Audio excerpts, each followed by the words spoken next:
wabarakatuh. Jadi hari ini saya akan membahas tentang teorema translasi yang dimana dia termasuk pada materi geometri transformasi.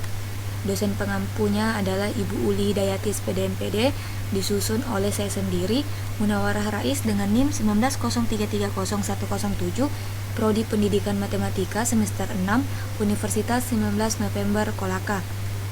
Materi yang akan saya jelaskan adalah tentang teorema translasi, di mana teorema yang saya ambil ada 3, teorema 7.1, teorema 7.4, dan teorema 7.5.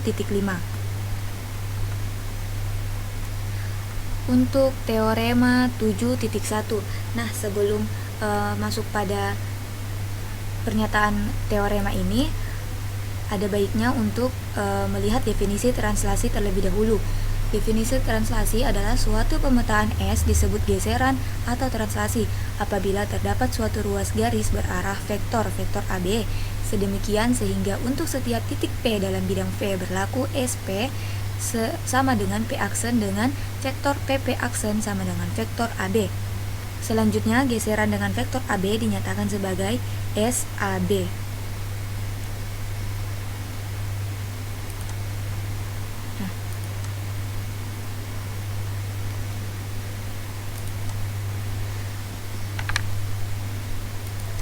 Lanjut pada teorema 7.1, pernyataannya adalah geseran.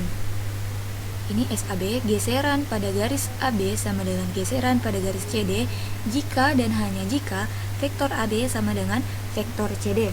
Di sini kita akan membuktikan dengan pembuktian langsung karena pernyataannya jika dan hanya jika, maka kita akan membuktikan dua arah, dari arah kiri ke kanan kemudian kanan ke kiri. Pertama kita akan buktikan dulu yang ini, yakni jika geseran garis AB sama dengan geseran garis CD akan menghasilkan vektor AB sama dengan vektor CD. Kita akan membuktikan sisi kiri ke kanan dulu, yang ini.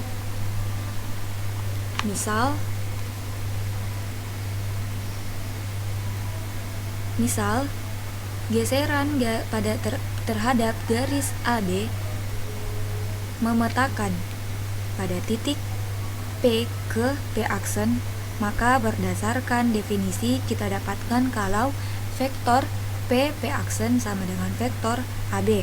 Selanjutnya kita misalkan geseran CD memetakan pada titik Q ke Q aksen, maka dengan definisi yang sama kita dapatkan kalau vektor Q aksen sama dengan vektor CD.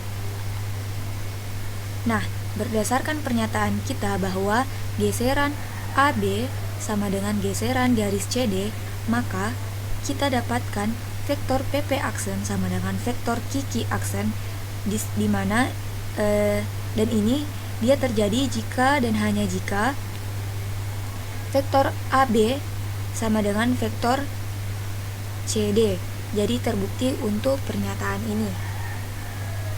Nah, kita lanjut pada pernyataan yang kedua, yakni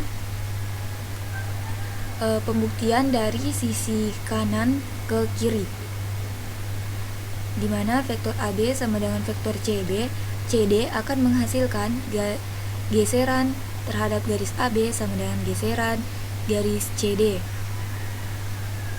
Kita mulai mengambil titik P sebarang pada bidang. Jika P digeser akan dibuktikan jika P digeser dengan geseran AB sama dengan P dengan geseran CD. Nah, di sini kita misalkan geseran AB memetakan di titik P sama dengan P1 dan geseran CD memetakan pada titik P sama dengan P2. Karena geseran ABP sama dengan P1, maka vektor PP1 sama dengan vektor AB. Nah, selanjutnya karena geseran CDP sama dengan P2, maka vektor PP2 sama dengan vektor CD. Karena vektor AB sama dengan vektor CD, maka maka itu berarti vektor PP1 sama dengan vektor PP2, sehingga di sini akan terjadi jika dan hanya jika P1 sama dengan P2. Jadi terbukti bahwa geseran AB sama dengan geseran CD. Yakni teorema 7.4. Jika GAB, G itu sama dengan S, yakni geseran atau translasi, cuman beda simbol, beda huruf. Jika GAB sebuah geseran atau translasi, maka GAB inverse sama dengan GBA. Nah, di sini ada sebuah gambar. Kita akan membuktikan teorema 7.4 ini melalui gambar. GAB sama dengan RH RG. Berarti kita refleksikan pertama terhadap garis G, kemudian garis H. Nah, hasilnya akan sama. Yang paling dekat dulu dengan titik A dengan titik B, G dan H. Nah, hasilnya akan sama dengan ketika kita refleksikan garis H, kemudian refleksikan kembali dengan garis N. Itu untuk refleksi terhadap garis AB. Nah, karena untuk refleksi garis terhadap ruas garis AB tentu akan menghasilkan B. Jadi untuk GAB akan menghasilkan B. Sedangkan untuk menghasilkan B tentunya akan melewati garis G dan garis H. Kebalikannya, geseran terhadap BA tentunya pada geseran terhadap garis BA berarti hasil akhirnya adalah A. Nah, kalau misalnya dari geseran BA untuk garis B berarti ini H dan G. Berarti A ini bisa kita hasilkan dari pencerminan yang pertama, RHRN, yakni garis N, kemudian dicerminkan lagi untuk garis H, akan menghasilkan A. Ini akan menghasilkan RG, RH. Ketika kita cerminkan dengan garis G, panjangnya maksudnya, garis A mencerminkan terhadap garis H, kemudian dicerminkan terhadap garis G.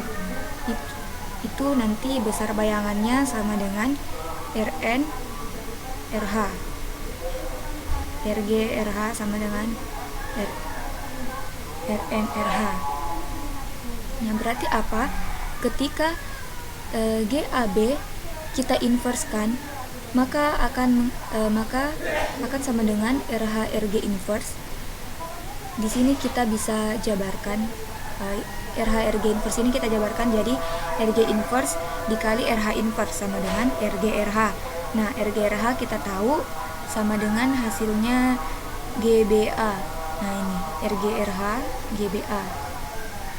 Jadi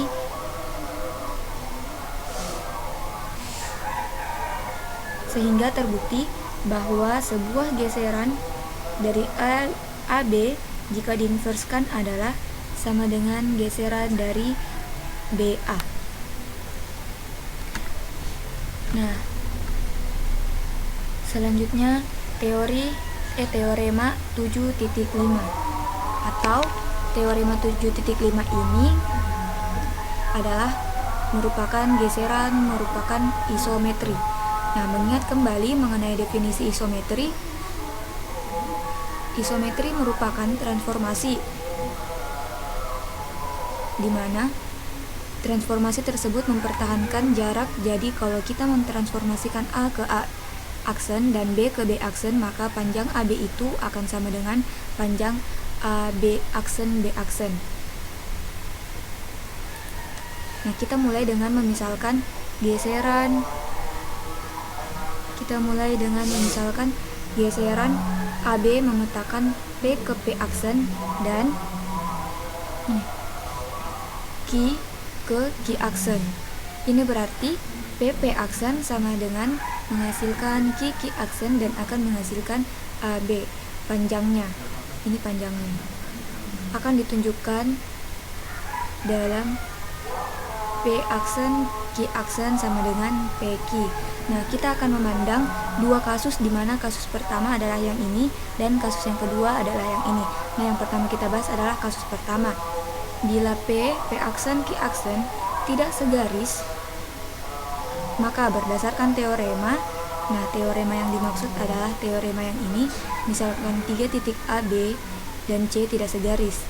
Geseran AB sama dengan geseran CD jika dan hanya jika ABCD berupa jajaran genjang. Nah, itu berarti Q aksen, P adalah harus merupakan sebuah jajaran genjang. Perhatikan gambar yang ini. Itu berarti panjang PQ, yang ini panjang PQ itu akan sama dengan panjang P aksen Q aksen. Berdasarkan hal tersebut, maka pernyataan kita terbukti untuk kasus pertama kalau P aksen Q aksen tidak segaris. Nah, selanjutnya untuk kasus kedua. Bila P aksen Q segaris atau ketiganya segaris ini, maka Q aksen akan terletak pada garis yang sama. Nah, kalau kasus kedua gambarnya yang ini. Kita perhatikan pada gambar yang kedua ini, Q aksen terletak pada garis yang sama, dengan P aksen dan Q. Berdasarkan gambar ini, kita lihat bahwa P aksen Q aksen itu sama dengan P Q aksen kurang PP aksen. Nah, sama dengan P Q aksen itu P Q aksen P tambah Q, kemudian Q tambah Q aksen dikurang PP aksen sama dengan PQ ditambah QQ aksen.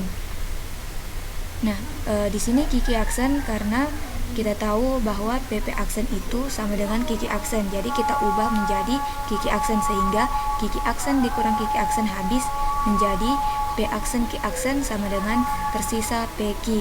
Jadi berdasarkan kasus pertama dan kasus kedua ini, geseran merupakan isometrik. Karena setiap isometri adalah kolineasi, maka geseran juga merupakan suatu kolineasi, yang artinya kalau kita menggeserkan sebuah garis maka hasilnya juga itu akan sebuah garis.